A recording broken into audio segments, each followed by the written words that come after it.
再来看中华电信今年第三季的营收是有556亿，这是将近7档来这同期的新纪录。也毋过呢，因宣布来回馈因的员工，来自中华电信工会代表是拢总有500多人去交通部申请，要争取加7500块的薪水，等等5项诉求。伊嘛来呼吁交通部，着爱好好监督甲协商，若无可能会阁发动罢工。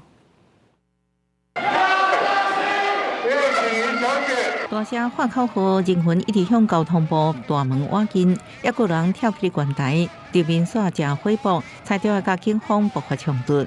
警方第一次举牌警告。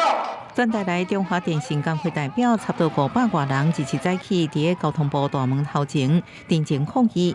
工会认为中华电信今年继续获利，第三季营收达到556亿，创近7年来同期新高。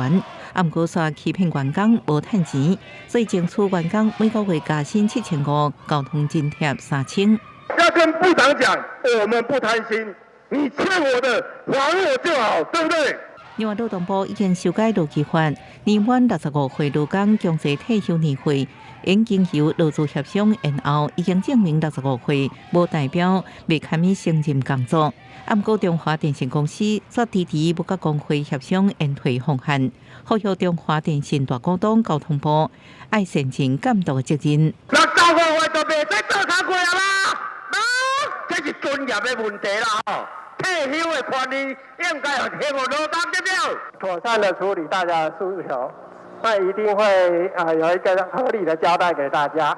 另外，工会也批评中华电信公司无顾团体协约诚信协商，成劳动跳票，佮要求劳退薪资雇主提拨率提悬到15%来保障劳工退休金。那中华电信公司无回应，不排除佮发动罢工。记者综合报道。